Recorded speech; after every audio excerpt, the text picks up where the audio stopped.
Hello, hello, hello. Welcome to episode 21 of Well Beyond the Arc. I'm Manoli, And I'm Montana. and opening night of the NBA season is upon us. I think we've tipped off already with our first game tonight. Montana, how are you? How excited are you for this NBA season finally be tipping off tonight? I'm excited, but being a fan of the team who I'm representing at the moment, I'm also a little bit nervous. As a fan of the whole league, could not be more excited. As a Lakers fan, I've got some concerns, but overall, it's great. It's just like Christmas morning right now. I'm so excited for tonight. I'm overly excited. Maybe I'm too excited for this Warriors game because it could be a little risky and a little rough, but overall, couldn't be happier to be back. Well, that's why there's 82 of these guys. And yeah, we'll talk more about your Lakers and my Bulls later on. But like I said, we'll just jump right into it. But before we do jump into it, if you hadn't hit like on the YouTube channel, if you're watching us on YouTube, if you haven't subscribed to the Yankee and the Brit Sports Network, what are you waiting for, guys? We say this every week. We ask for this every week. Hit that like button, hit that subscribe button, and you won't be seeing all my emails, all of us sharing our posts all over social media. You just get that notification that our show's up. So hit that like, hit that subscribe button, and let's get to it, Montana. With NBA tip off, you know, no better way to bring in the season like they have been done in the recent past here with the NBA on TNT crew. And it was announced earlier, actually yesterday, that Charles Barkley got himself a nice little extension, which means all four of those guys, Charles Barkley, Kenny Smith, Ernie Johnson, and Shaquille O'Neal, have all been extended. So those guys aren't going anywhere unless they choose to retire, but that's a different story. They all got themselves a bag. Montana, what do you think of those inside guys getting those extensions, and how happy are you to, or maybe you were not happy about these guys being around for a while on TNT? I think second to just watching the NBA game and enjoying the NBA game, watching these guys together, whether they're talking basketball or anything else, is one of the most enjoyable parts of the NBA season. I look forward every time I get to see them. There's so many funny clips. You don't even have to watch them live. There's so many funny clips of them on social media. They are always funny and they give some really hot takes within that. Within all the comedy, there's some really hot takes that keep it entertaining. So they all definitely deserve that. And I'm glad that Barkley got extended. I think that he deserves that because he's one of the funniest guys on there. He always keeps it lively and gives some interesting, sometimes a little too interesting takes, but they all do that. It's just how that profession is. But I'm really happy, and I think that that'll just continue to keep that aspect of the NBA exciting because I think that's a whole different aspect, being able to watch retired players and just talk about sports and just anything else. I think that's a whole other side that brings in an audience that you might not have if that wasn't like that. So I think that it's Yeah. huge for basketball as a whole. Yeah, no, I agree. I think it's huge, but it's also exciting in that knowing that, we haven't seen something come to an end yet. The good times are going to keep on rolling with these guys, at least for the next few years. And let's be honest. I mean, yes, we're basketball junkies. We're fans of the NBA, but and I don't know about you, but I'm I don't even DVR the games. I DVR inside the NBA. I yes, yes, smoker ready. Well played, sir. We're off to a good start in the first 5 minutes. Uh, just to see what Charles Barkley's going to say, like you said, what crazy thing is Shaq going to do? How long is it going to take for Ernie Johnson to roll his eyes? How hard are they going to pile on Kenny Smith and just ripping him? You know, it's just there's so many great moments in the show's history over the last 30 years. And even today, I just released a new blog entry on just my top 10 inside the NBA moments with video. So go check out those clips. You know,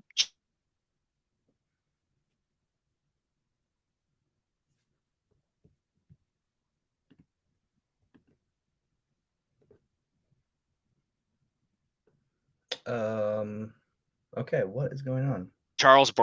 Uh, oh, still there? I think we got Yeah, a little bit of technical difficulty. I don't know if that was on me, but hopefully you guys kept hearing me. But yeah, I mean, the inside the NBA, those guys, those knuckleheads are always providing some great entertainment. And for me personally, um, it's who he play for. It's opening night. It's when they Henry Johnson does the thing where he asks Charles Barkley, um, gives him 5 players, and Charles Barkley has to figure out which team they play for. And that's, to be honest, that's kind of where we got the idea of, NBA player for our own show, right? Happens once a year on TNT. Charles Barkley never gets them all wrong, or right, I should say. I think he's only gotten 2 out of 5. So, man, Ghost best show on TNT. I think it's the best sports show going, period. So yeah, I'm super excited for the NBA on TNT and the Inside the NBA crew to re-up. I mean, what are they going to do next? But Montana, I think you're a little young for this, but do you remember the NBA and NBC, or have heard seen? I've seen some stuff, but I don't remember it personally, but I'm aware of it. That's kind of where I'm at with that. So me growing up in the '90s, and I think older guys remember when the NBA came to NBC in '91. I think through 2002, I believe. You heard that John Tesh da da da da da da da da da da da da da da da da, and I thought that was the greatest thing ever. But then cue the NBA and TNT, man. Yeah, I know I'm belaboring the point, but I'm excited to have him back. But what's your favorite inside the NBA on or NBA on TNT moment of all the Um, shenanigans they've done over the years? They've done so many, but I really like when they did the whisper challenge. That was pretty funny. They did that. I don't remember exactly when that was, but that was hilarious. That was one of the funniest moments, seeing them all participate in that. That was probably my favorite one. But also, anytime they're running to the board, that's also hilarious. Seeing them run, and that happens a lot. We see them racing to the board. I mean, they keep it fun. That's the best part of this. It's not quite like a show like Undisputed where they're just yelling at each other about the same stuff every single day. They're having fun, and it's all different, unique topics, and they really cover like the hot takes and the things that people really want to see. So besides just those funny moments, they're also providing us the other side of that we don't see on those other shows. Yeah, those guys are always up to something, and they always get sidebarred. I mean, Ernie's sitting there trying to uh, don't get me going on these golden pipes, Smoke. Don't get me going. Uh, but yeah, they're always going to sidebar. Ernie's trying to read the highlights, and either Chuck or Shacker is going to come in with the side crack, and they get totally sidetracked, especially when they urge Chuck to go off on the women in San Antonio. If you guys haven't seen that, go check out the YouTube clips. It is hilarious. Or, they're in the middle of talking about who's going to come out of the West, and Kenny Smith asks Charles Barkley where he got his cool new bracelet, and Charles starts going off on this random story about how he got it off some dude in a steam room. He doesn't even know the guy's name, but some dude in the steam room gave him a bracelet. It just so many crazy moments, so many crazy memories. So I'm just super excited to see what they come up with next. Well, from some great teammates to a story that happened about a couple weeks ago that we have to bring up because we haven't been able to talk about it yet. Um, the defending world champion Golden State Warriors have a little turmoil in the house with the incident, which I'm sure everybody's heard by now, about Draymond Green and Jordan Poole. And I guess Jordan Poole was talking some smack to Draymond Green, and Draymond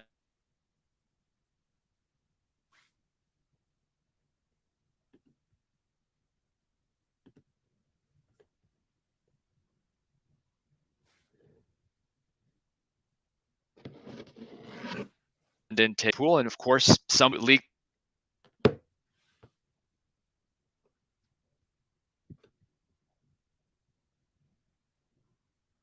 a pretty penny for it. So difficulty, at least on my end, I'm seeing. There's Montana. Yeah, I Still don't with us, know. Montana? I don't. It keeps freezing up on my end. You keep freezing up. Yeah, same here. Same here. Well, let's keep going and see what happens here. So, but yeah. Anyway, I was just talking about Draymond Green and Jordan Poole, that incident, and obviously, Montana, you've probably seen the video by now. Um, what do you make of that whole situation, especially when you first saw the video? So yeah, the video itself, I mean, it wasn't just like a little shoving. I mean, it was a full on. He was hitting him pretty good, and it seems like Green has had issues with teammates before, but not really. I mean, I'd never seen, him and Kevin Durant had that moment, but nothing like this. This was above and beyond what I think anyone in that organization thought he would take that. And obviously the video was leaked and all that, and it kind of rubs me the wrong way that he was really like, that video should have never gotten leaked, and that was kind of a big thing that he said, and instead he apologized, this and that. But I just think it's unfortunate, and I think that Golden State is done with him after they're done with him, and they're gonna keep him for now, but they're not going to keep. He's not going to be a long-term Warrior. The long-term Warriors are Poole and Wiggins, and those are the guys they should focus on. Green is not a long-term Warrior. I mean, he's seen his last little bit with the Warriors, no matter how this season goes. So it's just incredibly unfortunate that that's where we are with all this. Yeah, it's if one, it's just crazy to even see. Like, it just proves that even on the world champion Golden State Warriors, things aren't always smooth. You always have something come up. There's always conflict between teammates. But my first thing was, okay, yeah, it made it worse because the video leaked out. When you have a visual of something, it makes things 10 times worse, right? But my second question was, is this really a big deal? Now I come from the old school. We all saw the Last Dance when they talked. Steve Kerr talked about the story of Michael Jordan hitting him in practice. That was commonplace, especially in the '90s, and even before, and even after that. The Bad Boy Pistons. I mean, they fought occasionally. Would get into fights with other teams, but they fought themselves in practice too, especially towards the end of their bad boy days with Bill Laimbeer. Hell, John Starks headbutted Reggie Miller in a playoff game once, and Charles Oakley and Patrick Ewing nearly kicked his ass on the court before he went back to the locker room. So to me, it looks bad. Could this break up the Warriors? Who knows? If those guys don't get along and they can't regain respect for each other, then yeah, I agree. I think that's the end of Draymond Green and Golden State. We'll get into that more in a second, but I'm not so sure this is as big of a deal as everybody's making it out to be. Obviously, we're not well behind the arc. We don't want to promote violence, except for we don't want to promote violence. But I really don't see this as big of a deal as everybody's making it out to me. That's just me. No, and I totally get that. I think that media just blows everything out of proportion. I mean, it doesn't matter what it looks like or what it actually is. There's a lot of moments that even just media itself is blown out of proportion, especially with sports. But I think it damages the Warriors long term if they decide to hold on to Draymond for the long. I just don't think they should keep him. They can't. I think they can make it through this season with all of them, no problems. But I think Green is gone. I think that was it. I think just because they didn't take, people were upset they didn't take more drastic measures. They didn't. He's not suspended as long, all this stuff.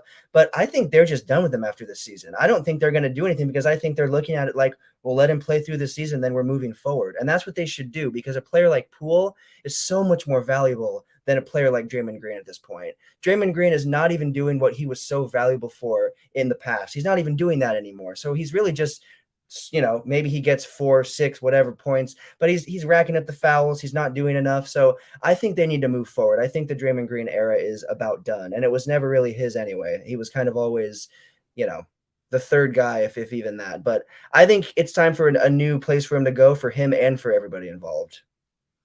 Smoke, you got competition. Montana's railing in on your boy Draymond. Well, look, I'm actually going to disagree just to a point. And we'll get into the extensions here for Poole and Wiggins here in just a second. I'm not exactly the biggest Draymond Green fan, but I do understand what he brings to the Warriors. He brings a defensive presence. He's a guy that when you have all the shooters, you have the best shooter in the world in Steph Curry, best shooter of all time in Steph Curry. The other second half of Splash Brothers and Klay Thompson. You got a young Jordan Poole emerging. You got Andrew Wiggins. James Wiseman's going to be playing a little bit more and probably going to be a little bit more of an offensive threat. He's probably going to be the fifth option going forward. You need someone that can be unselfish and doesn't need to shoot. And they asked Draymond Green a while back, how come he doesn't shoot as much anymore? How come he doesn't score as much? And he said, well, I got the best shooters in the world around me. I got the best shooter in the world on my team. Am I going to shoot or am I going to pass to Steph Curry? I pass to Steph Curry too.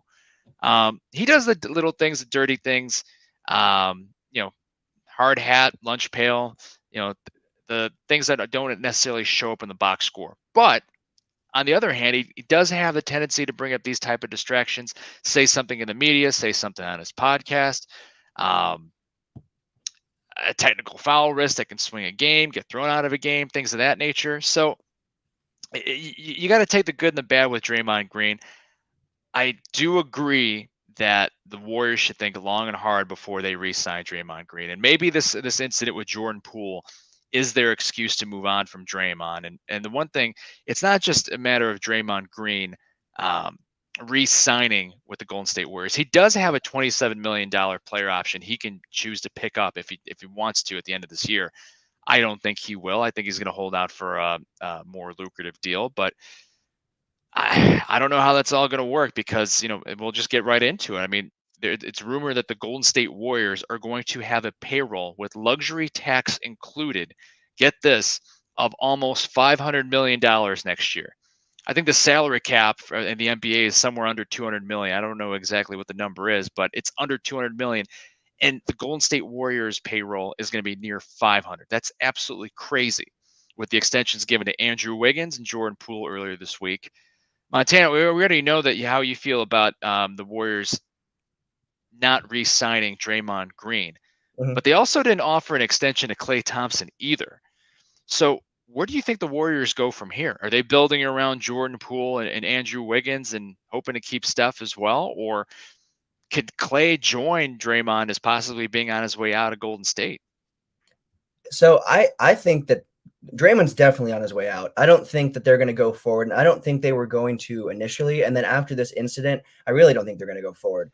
It is really interesting with Klay Thompson, and I don't really think it shows enough that they're going to move forward without him. I think it's really just I truly believe they're trying to see if he still fits in that system, and I think he might be trying to see the same thing. He didn't see a full season. He didn't, to me, played pretty underwhelmingly last season. Yes, even in the postseason, I don't think he really put up Clay numbers. Which he came back from that injury. I'm glad he's just back. I love watching Clay play. It doesn't matter who he's playing for. Now Yep.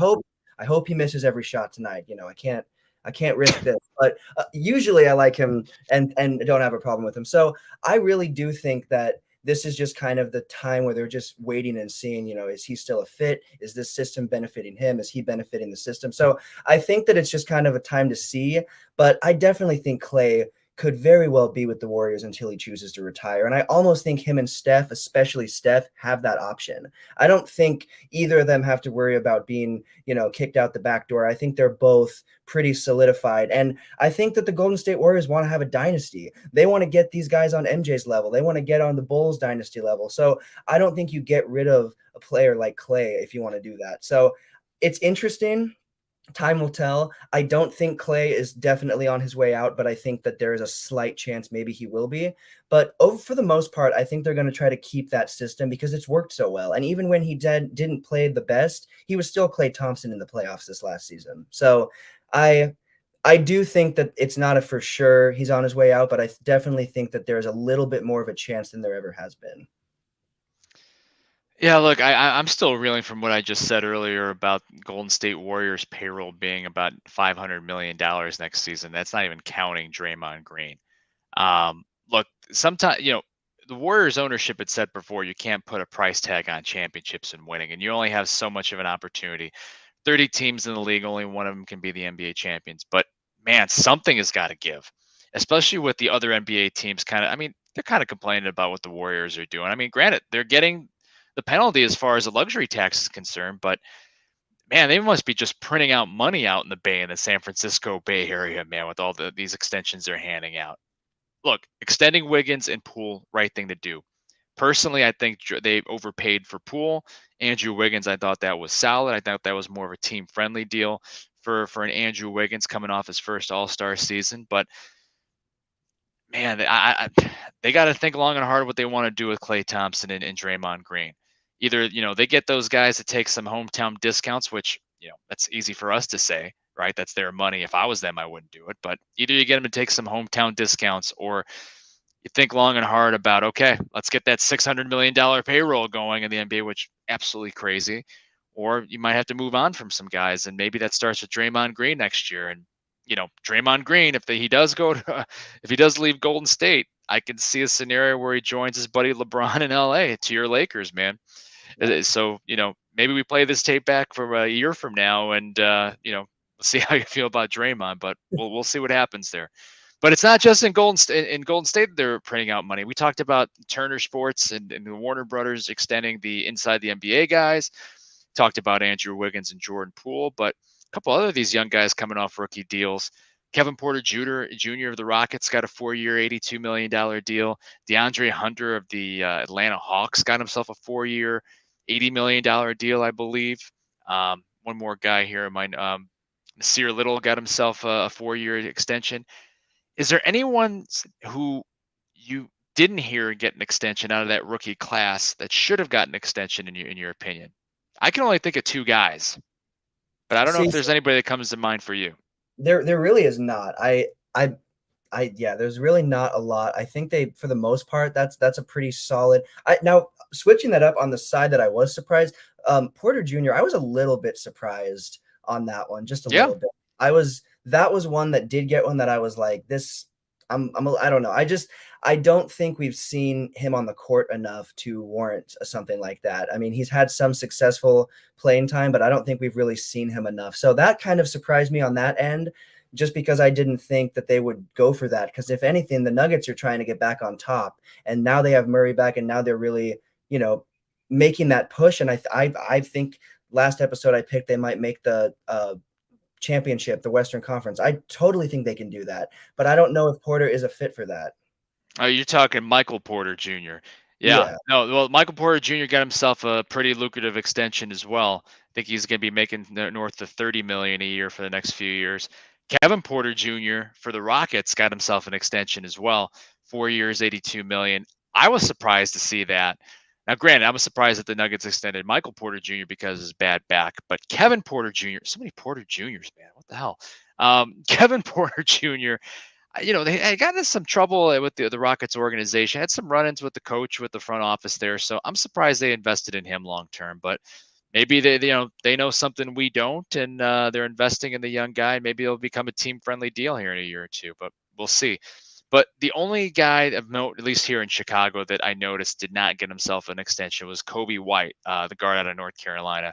I'm not necessarily surprised, to be honest. Kobe White's name has been floated around in trade rumors for the past season and a half with Arturas Kanishevas and Mark Eversley at the helm here with the Bulls.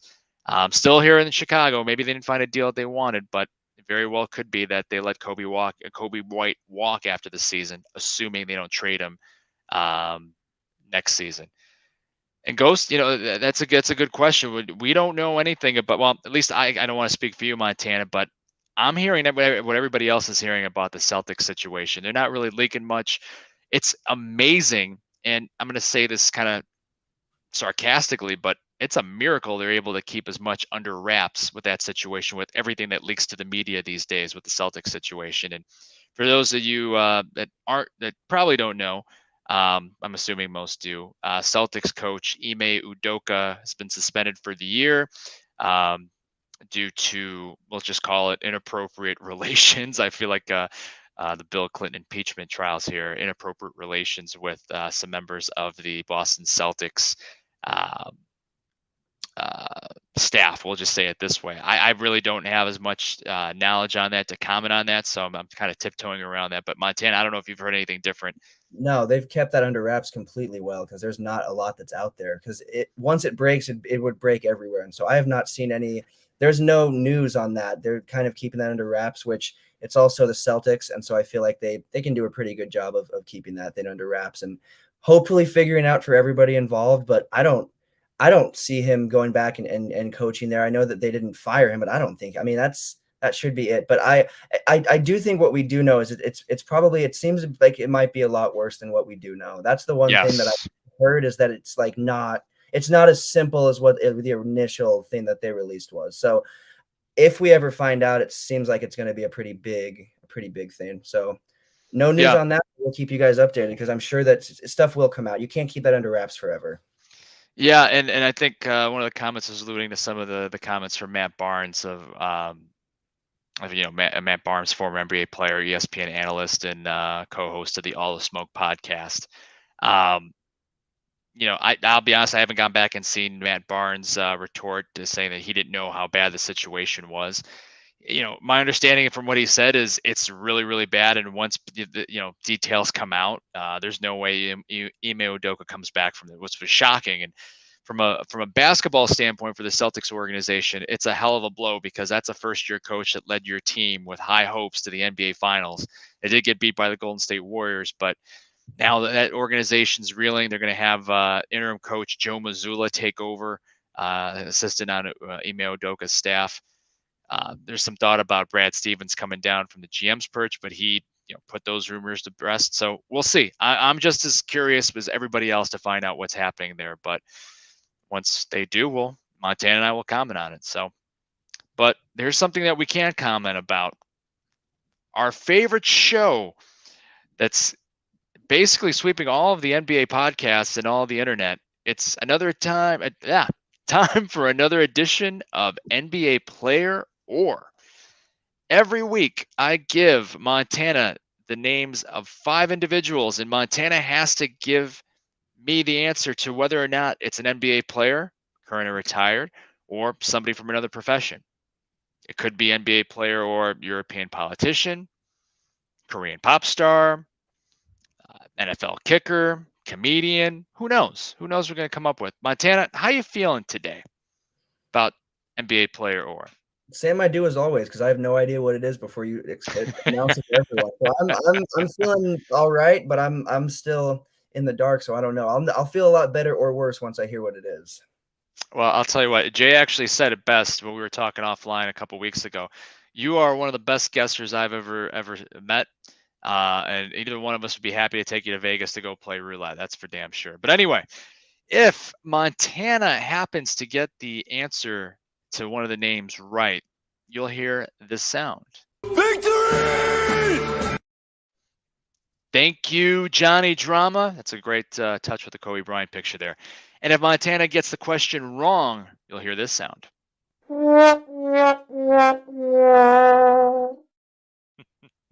I'm liking the new effects. All right, Montana, are you ready? Before I give you the topic. All right. This week's category or topic, or I don't know, whatever. Word bank's not working with my brain today. This week's is NBA player or famous game show host. Okay. Not sure. Okay, yeah. I don't know. This could go either way. This is going to be like most of them. I'm not entirely sure if I know any. Because I'm sure, I mean, is it like mainstream, or are we going like anytime, any like time era? I'll put it to you this way. Anything is on the table. I kept it in this country. I didn't go outside of the United States. That's okay. That might help a little bit. I didn't go to England. I didn't go to Great Britain. I didn't go to Asia or any other continent. You're not talking like game shows from like the 70s though, right? Because so yeah, all right, it's all right. I got it. Perfect fine. Listen, we got some complaints. Well, I got some complaints that I've been taking it too easy on you, but I just reply with you're just really good at guessing at this if you don't know. So yeah. Listen, it's a crapshoot like every week. Let's just get into it. All right. All right. Name number 1. Montana, is this the name of an NBA player or a famous game show host? The name is Chuck Woolery. Chuck Woolery. Victory! The Mamba agrees with you. Chuck Woolery, famous game show host, not active any longer, but he's actually the original host of Wheel of Fortune before Pat Sajak has been the host for 11 billion years and counting. Also a host of Love Connection and Scrabble. I don't remember Scrabble, but I do remember Love Connection. Probably should have been watching it when I was a kid, but that's a different story. All right, 1 for 1. Off to a good start. Name number 2. Is this the name of an NBA player or game show host? The name is Ben Bailey. Game show host. Victory! That's a game show host name. That's the name. I can tell that one. That one I got. Ben Bailey, game show host. He is the host of Cash Cab. Can't say I've seen the American version. I've seen the British version, the Greek version, some other ones, but yeah, never the American. But Google says it's Ben Bailey, so no matter what, you're 2 for 2. Let's keep it continue. Name number 3. Is this an NBA player or game show host? The name is Maurice Taylor. Maurice Taylor. NBA player. Victory! Getting to see a lot of the Mamba here. 3 for 3, Montana. Maurice Taylor, formerly of the University of Michigan, Averaged 11 points per game in 534 career games with the LA Clippers and Houston Rockets, most notably in the late 90s, early 2000s. All right. Trey Bien, 3 for 3. Name number 4, NBA player or famous game show host. The name is Stephen Hunter. Stephen Hunter. I'm gonna go back to game show host. I made the face before we got the wah, wah, wah, wah, wah. Yeah, Stephen Hunter, formerly of DePaul University here in Chicago, played in the NBA in the early 2000s, averaged 4.5 points per game in 400 career games, with most notably Orlando and Philly. 7-foot center, kind of a bust, but not my fault. All right, 3 for 4, but hey, let's close it out strong, Montana. Let's go. Name number 5, NBA player or famous game show host. The name is Eric Piketowski. Eric Piketowski. I'm gonna go with NBA player. Victory! Eric Piketowski, most known for his sharp shooting from 3, averaged 7.5 points per game in 789 career games, most notably with the Los Angeles Clippers.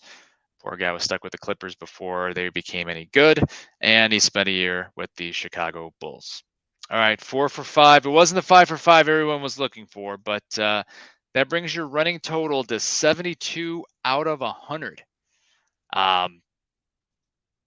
Yeah, that's 72 out of 100 with, I believe, 3 or 4 5 for 5s in the bag. So, I mean, Montana, you got to give us a little something. What's the secret to your success here? I just guess. I'm just looking at the names for any clues. If it looks like it could be this, yeah. But I don't know. Honestly, I just guess each time. It's kind of sometimes I really know, but I think I've only really known like 3 times on this show. So usually Time it's out. 3 times out of 100 you've known it. I think it's been like 6, which is still crazy to me. maybe 6, maybe 6. But for the most part, it's just a guess. But it's worked so far. I just got to get that streak. I got to keep it up. I don't think I've gotten 2 5 for 5s in a row yet. That's what I'm going for next. Okay. Well, you guys heard it here first. All right. Well, before we go on, let's pause here briefly for a word from the Yankee and the Brit. What's up, everybody? It's your boy Jay from Yankee and the Brit telling you to come over and check out our shows. The Yankee and the Brit Sports Talk, Well Beyond the Arc, the Markout Podcast, Flagrant and Foul, Real Talk with Jay, and MMA Underground Weekly at YouTube/The Yankee and the Brit. Deuces. All right, everybody, make sure you check out those shows.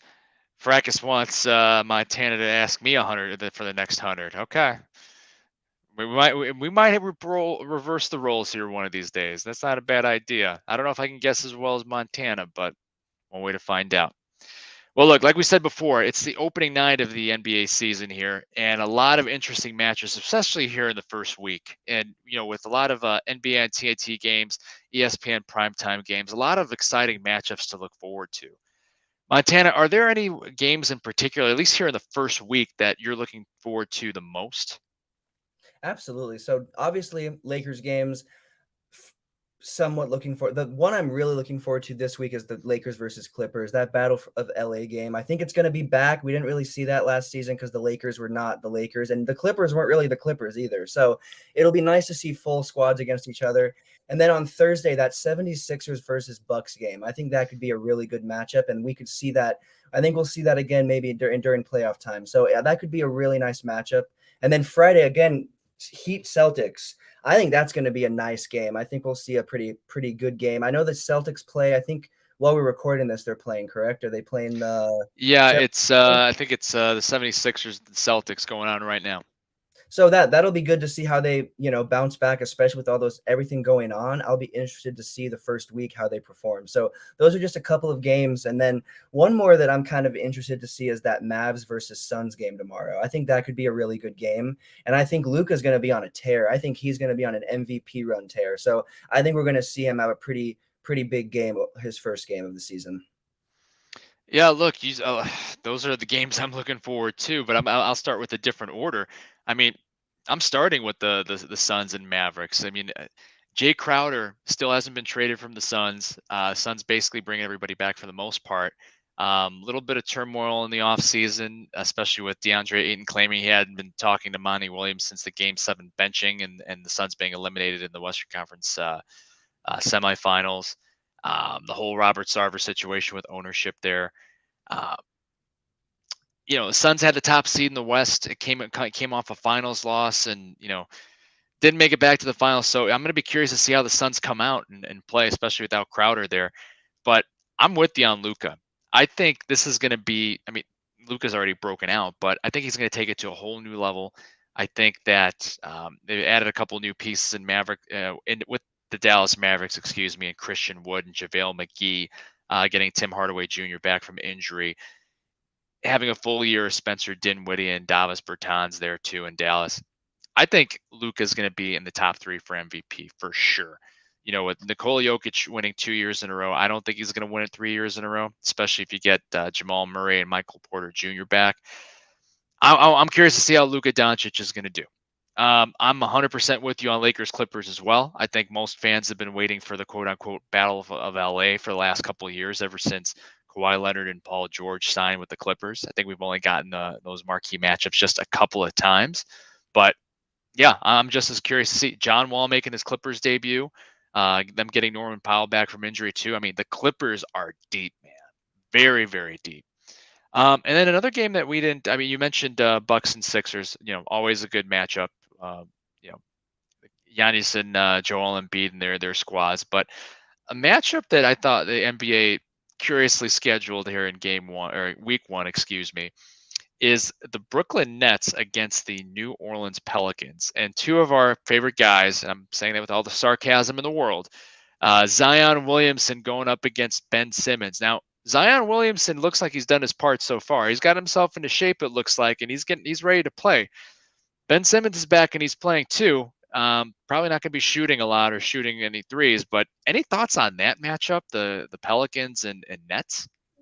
No, like you said, that's one of the more interesting ones that I wouldn't say I see it being like, I don't know. I see that the Nets definitely taking care of business because I think that this is their season to do that if they can. So I think that they'll have a pretty big game 1 of the season, but I don't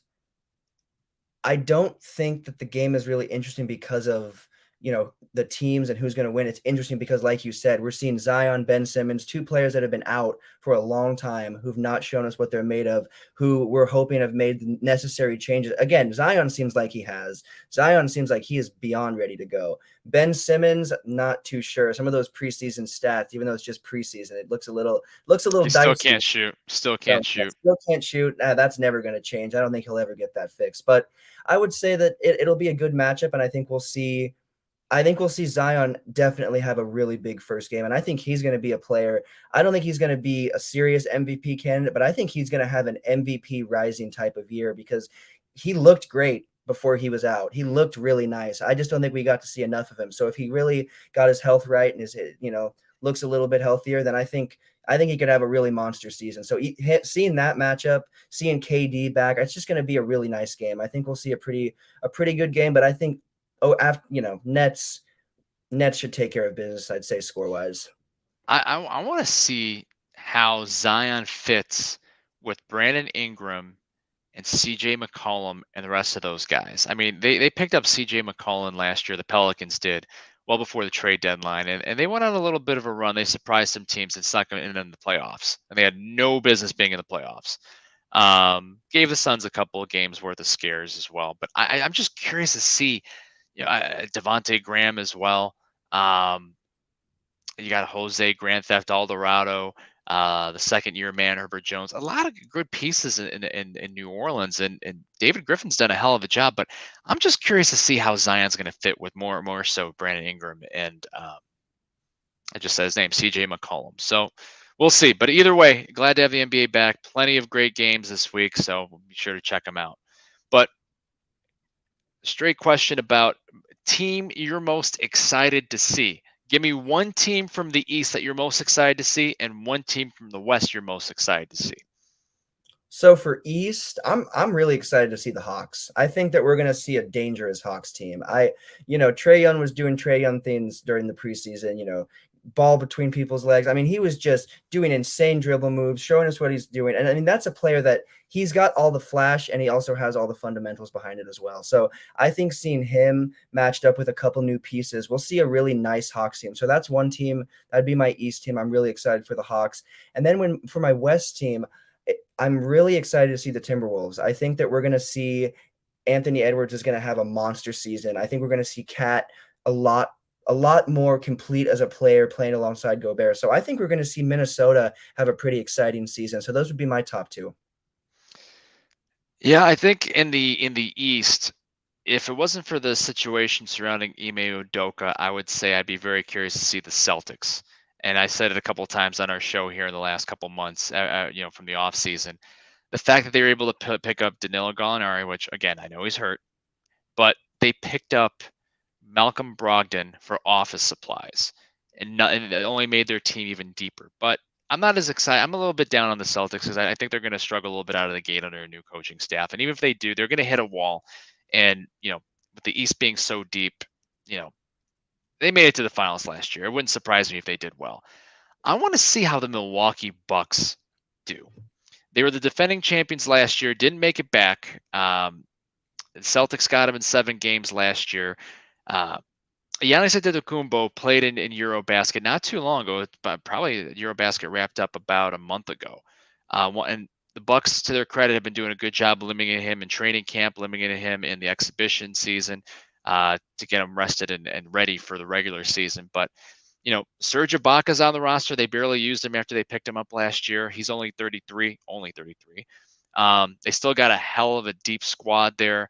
Chris Middleton's going to be out, unfortunately, for a little while with an injury that just came up. So I'm really curious to see how the Milwaukee Bucks respond because the East was theirs. Celtics beat them last year, and now the East has gotten deeper. Philly's gotten better. You mentioned Atlanta Hawks, Cleveland Cavaliers picking up Donovan Mitchell. I mean, the East is probably 10 teams deep, but I want to see how Milwaukee navigates through the East. In the West, I talked about the Clippers a bunch. I felt like they had a great offseason, just getting guys back from injury and adding John Wall. But the team I'm most excited to see is the Denver Nuggets. The Joker, reigning 2-time MVP, getting back 2 starters in Jamal Murray, who I think is an underrated player in the league. He's going to be, I think he'll be an all-star this year. And also Michael Porter Jr., who we talked about a little bit before. Both those guys are potential 20-point per game scorers. Add them with Joker, who's one of the top 5 players in the league.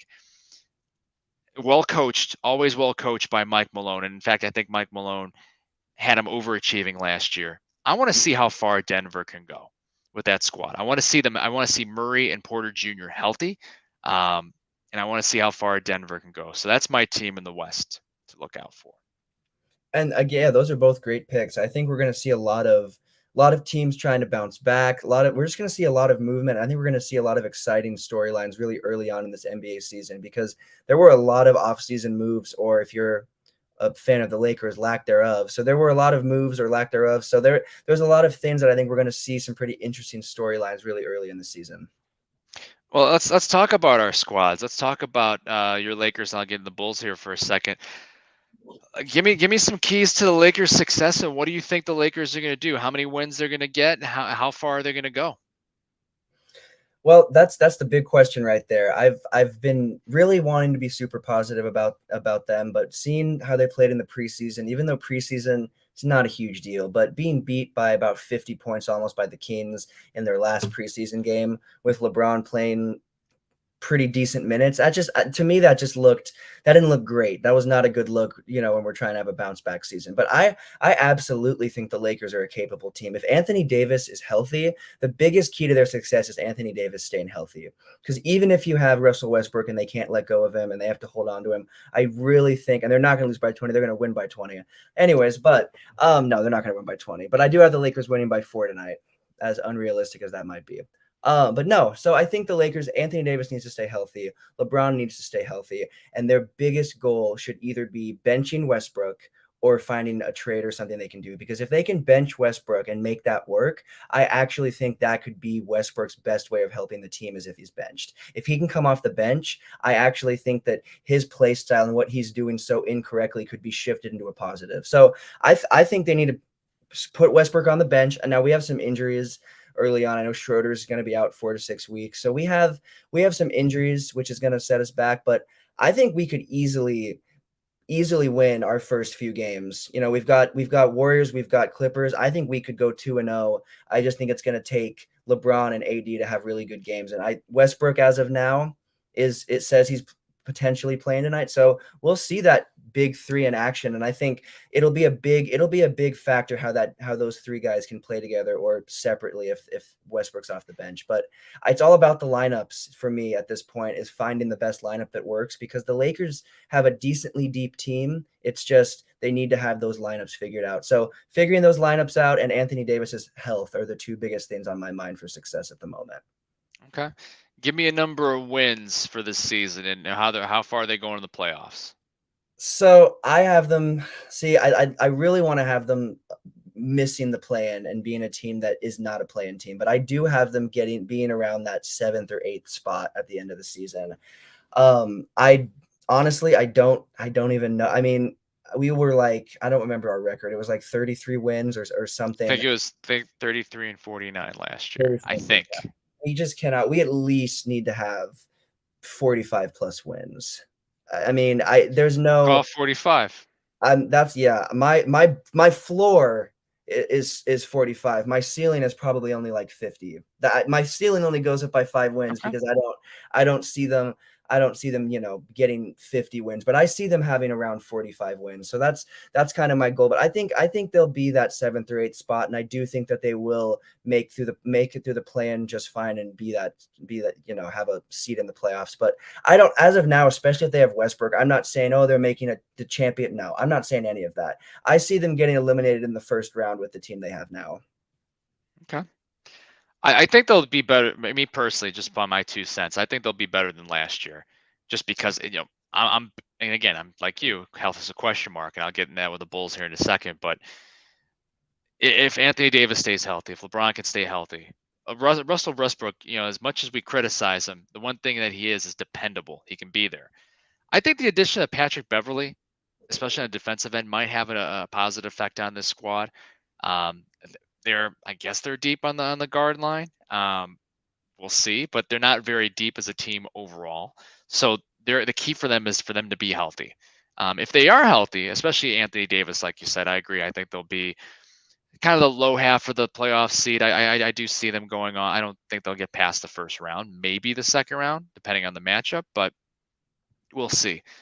For me, you know, the keys for my Chicago Bulls, number one is health.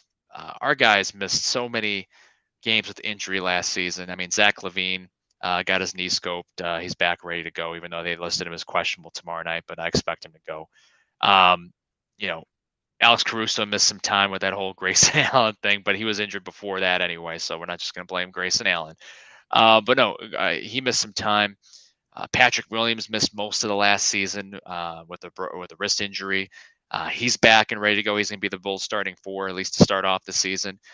So health is going to be number one, because I think if they have a healthy squad for the majority of the season, they're going to be fine. But Lonzo Ball will be out for I'm thinking at least 8 to 12 weeks from when it makes it sound. You know, when he went down with injury and didn't play for the rest of the season last year, it was a glaring omission for the Bulls. He's a 3-and-D guy. He's a guy that with his length, taller point guard, good defender, can hit an open jump shot, another floor spacer, you know, and not only that, but someone else who can bring the ball down, even though Lonzo Ball and Zach LaVine and DeMar DeRozan were bringing the ball down, split those duties, and Caruso when he was in. So getting back Lonzo Ball sooner rather than later, and him being healthy and being able to be on the court for at least the second half of the season, I think is going to be another key.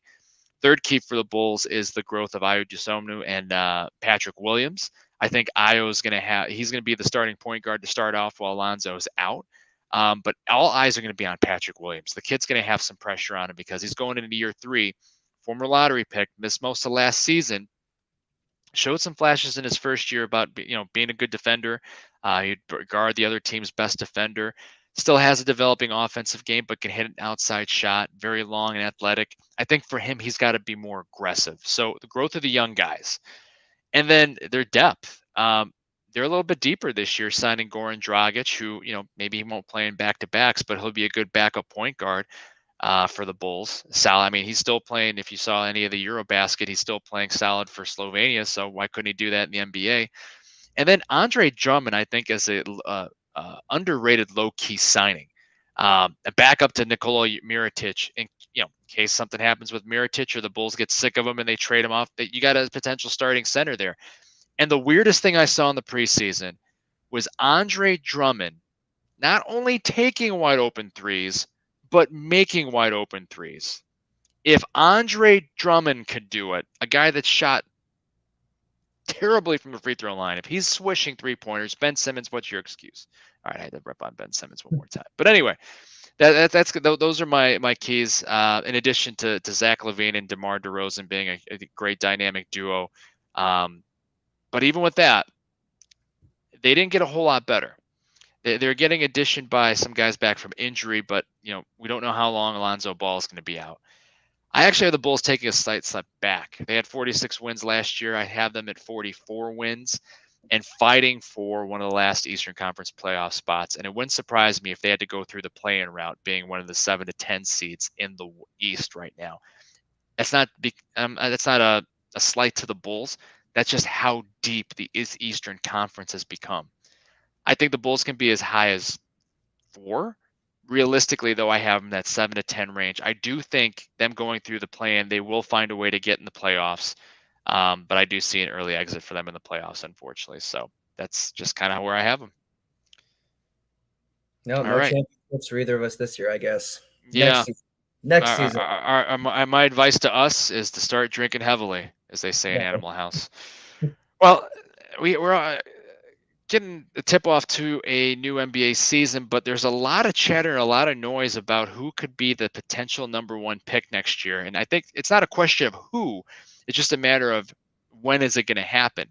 And a lot of eyes are on the young French sensation, probably going to butcher his last name, but the 7'3" Victor Wembanyana. He's played in a couple exhibitions here recently, is impressed a lot of the scouts. 7'3", can put the ball on the floor, can shoot, can do it all. And he's basically the most exciting prospect to be number 1 since, dare we say, LeBron James?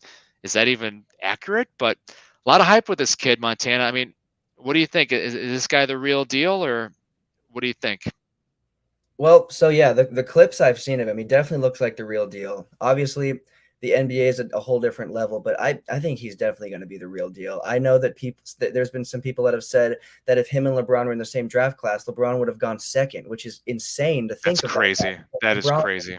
LeBron was by far the best player in that draft. I mean, there were some great names in that draft, but LeBron was a step above a lot of players that were even older than him in that draft. And so to think that he'd be number 2 is just, it's crazy. But from what I've seen he looks like that's accurate. It looks like that definitely is how that would be, because there's a lot of elements to his game that I don't know if I have seen a player of that height have all those elements. And it's scary. So I think we're going to see him just come on the scene, and there's definitely going to be some teams that are, they say tanking, they want to take tanking away, but there's going to be some teams absolutely tanking for him. And Oklahoma City Thunder, excuse me.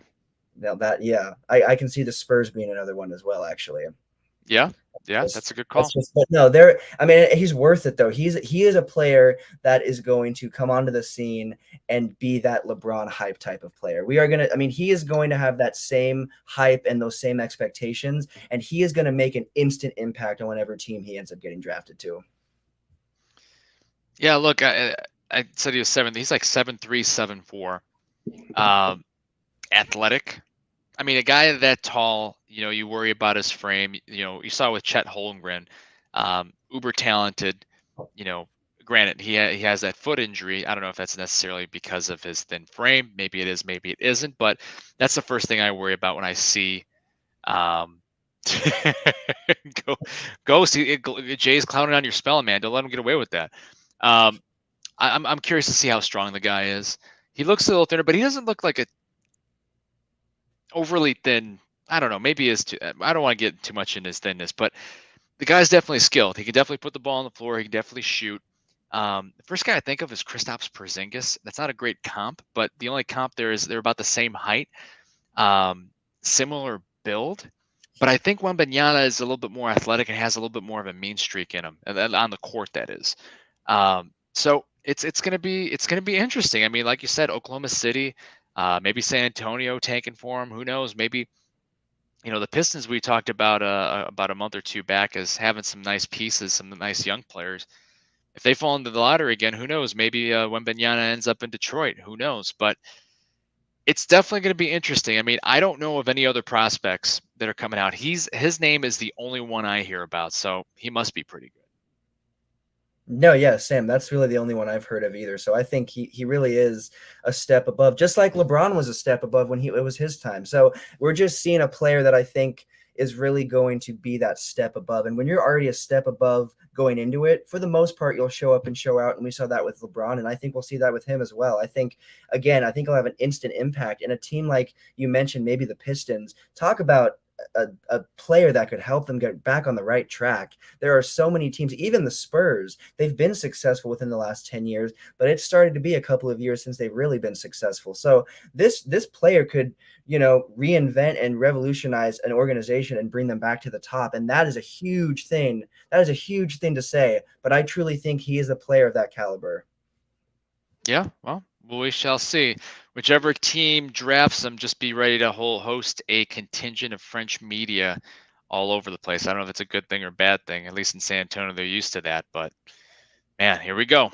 Well, that brings us to the end of another episode of Well Beyond the Arc. But this isn't the only place where you can catch our work. Montana, I think you have an announcement. Maybe could it be? There might be an announcement about your other podcast. I do. There's been a while since I've even had an announcement to make, but I am officially starting my Lakers podcast. It's called Purple and Gold Zone. I am planning on getting that dropped by this weekend and getting the advertising out, but I have not started. I've not recorded yet. I was going to do preseason, then I was going to do before the regular season, but I want to wait and see how this game goes tonight, and then I'm going to go from there. But within the next few weeks, there'll be that episode 1 of Purple and Gold Zone out. Nice. Well, be sure to check that out. I'll also be sure to check that out. I also know a guy, Lex, hair, glasses. Wouldn't be mind having a guest host at one point, but just dropping that out there. Anyway, you can find my work on my blog and my website called the Sports Page Blog. You can find it at thesportspageblog.com.